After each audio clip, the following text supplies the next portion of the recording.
Donald Trump's public schedule closed off the press at the same moment. The source material describes a widening military crisis and a new controversy over how he was moved out of Turkey after the NATO summit. That combination creates the central question here. Is the silence simply a security decision during a dangerous period, or does it reflect an administration trying to control what the public sees while the consequences of its foreign policy become harder to explain? Start with what is actually described. Trump arrived in Ohio for an event that was closed to the press. The source also points back to a Washington Post report alleging that on July 8th, Trump left the NATO summit using an unusual security maneuver involving a catering vehicle rather than departing in the ordinary visible way. The reason, according to the account presented here, was concern about a possible threat to Air Force One. That is significant, but it needs to be handled carefully. A protective movement by the Secret Service is not by itself proof of cowardice, panic, or political weakness.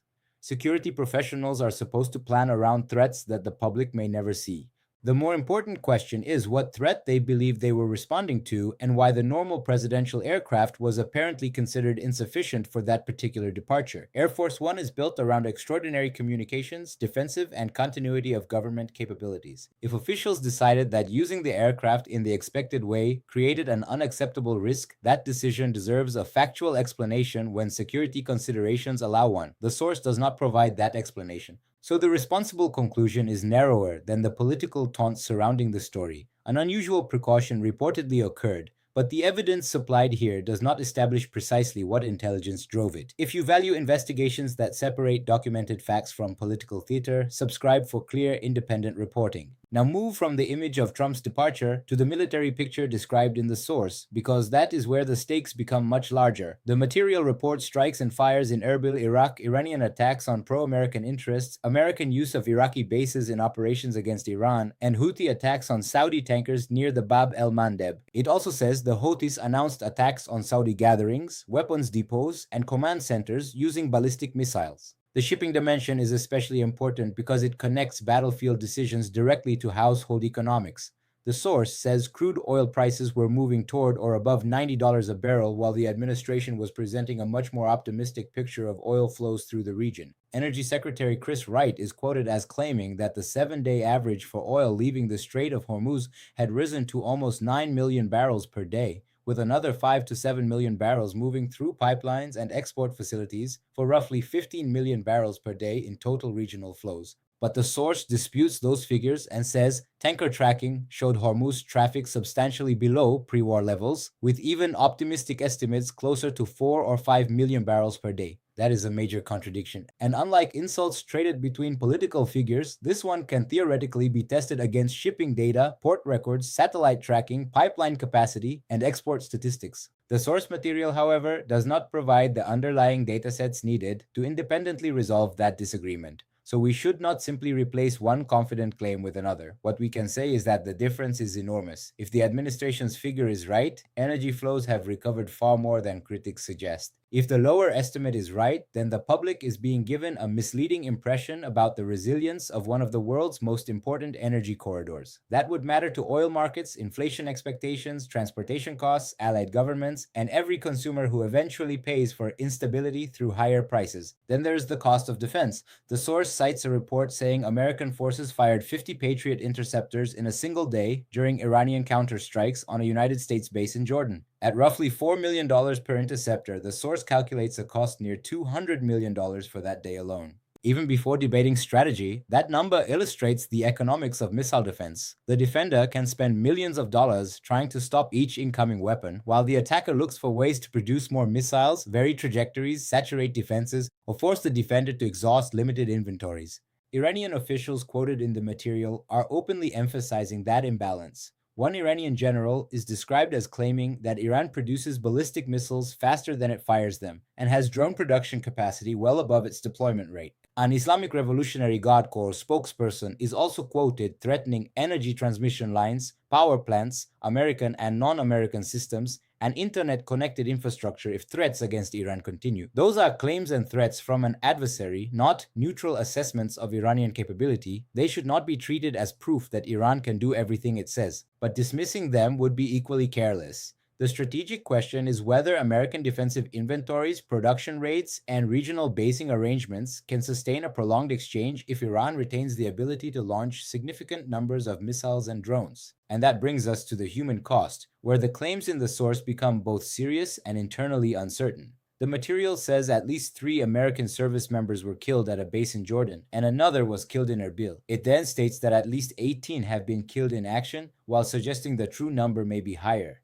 It similarly cites more than 600 reported injuries, but speculates that the actual figure could be 2 to 3,000. Those larger estimates are not substantiated in the supplied material. They should not be repeated as established casualties. This is exactly where political reporting can fail if suspicion gets promoted into fact. What can be said is that any confirmed American deaths and injuries fundamentally change the stakes.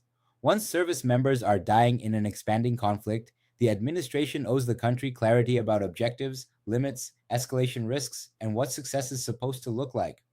What is the mission now? Is the goal deterrence, degrading Iranian missile capacity, protecting shipping, defending regional allies, forcing negotiations, preventing nuclear development, protecting American bases? Those goals can overlap, but they are not identical. Each requires different military resources and creates different conditions for ending the conflict. Without a clearly defined objective, tactical actions can accumulate without producing a strategic exit. But an American president is still judged by how the United States responds when several crises overlap. The relevant question is not whether Trump personally caused every conflict. It is whether his administration has coherent priorities, sufficient resources, credible alliances, and a strategy for preventing one crisis from weakening America's ability to manage another. That is why the report of 50 interceptors fired in a single day is potentially more revealing than the daily political insults. If accurate, it is a snapshot of the burn rate of a high-value defensive resource. $200 million is striking, but money alone is not the limiting factor. A government can authorize more spending faster than a factory can produce sophisticated missiles. The strategic vulnerability appears when consumption outruns replenishment. Now return to Trump's silence. A closed press schedule can look trivial compared with missiles, casualties, and shipping disruptions. But communication is one of the tools a president has during a crisis. Markets listen, allies listen, military families listen, adversaries listen. When the administration does not explain its objectives while contradictory claims circulate about casualties, oil flows, weapons availability, and presidential security, the information vacuum gets filled by everyone else. Iran fills it with taunts and threats, critics fill it with accusations of weakness, supporters can fill it with claims of secret strength or strategic ambiguity, cable television fills it with speculation about what the United States should attack next. None of that substitutes for an accountable explanation from the government making the decisions.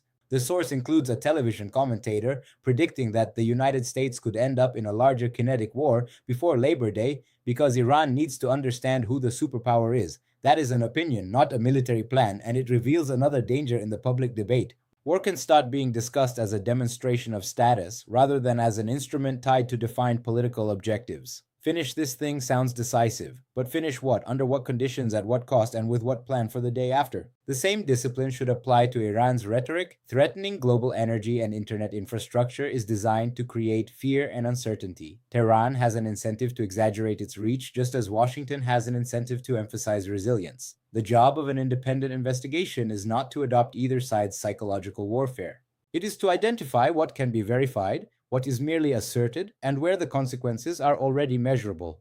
The most politically charged claim in the source may actually be the least useful unless more evidence emerges. The suggestion that Trump's unusual departure from Turkey proves personal fear. We do not know that. A president does not personally design every protective movement, and following a Secret Service plan is not evidence of cowardice. The legitimate issue is institutional. What threat assessment caused the change? Was the threat specific to the aircraft, the route, the timing, or the location? Did officials believe Iran or an aligned group had a capability that existing defenses could not reliably mitigate? If those answers remain classified, there may be good reasons, but the administration can still explain the broader risk environment without exposing methods or sources. And if political officials are simultaneously insisting that adversaries are contained, shipping is normal, defenses are adequate, and the president is fully confident, then extraordinary protective measures naturally invite scrutiny. The contradiction is not that security precautions occurred. The contradiction would be claiming normalcy while acting as though the threat environment is anything but normal.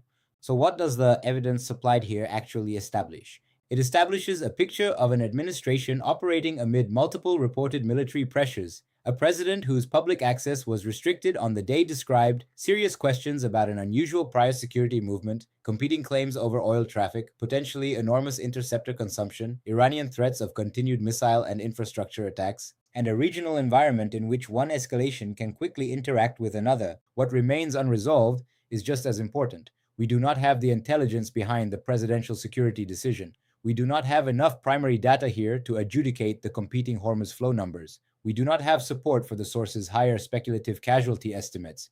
We do not have technical evidence proving the effectiveness of Iran's claimed missile advances. And we do not have enough documentation to determine the precise status of the interceptor commitments described regarding Ukraine.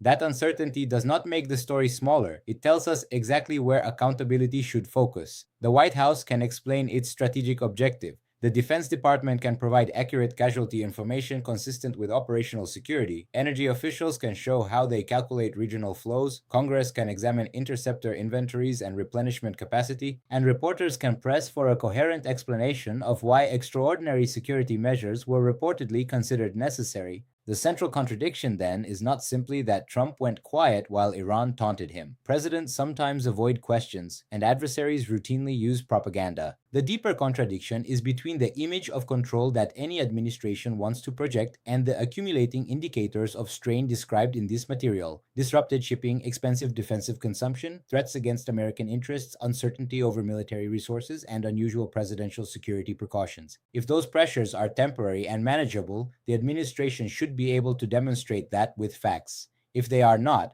then silence only delays the moment when the public has to confront the real scale of the problem. Military power can destroy targets. It cannot by itself define a political end state, replenish every interceptor, stabilize every shipping lane, reassure every ally, or explain every contradiction. Based on the material available, we cannot responsibly say that Trump's silence proves fear, that every Iranian threat will be carried out, or that every disputed statistic is deliberately deceptive. We can say that the administration faces concrete questions about security, military sustainability, energy flows, casualties, and war aims, and those questions become more urgent as the conflict expands. A government asking service members to absorb risk and citizens to absorb economic consequences has an obligation to explain what it is trying to achieve. That is the standard that matters. Not taunts from Tehran, not partisan insults, not television bravado, objectives, evidence, costs, and accountability. And until those answers are provided, the most important story is not that Donald Trump is refusing questions, it is that the questions themselves are getting harder to avoid. Subscribe if you want reporting that keeps following the evidence, especially when the official story leaves important facts unresolved.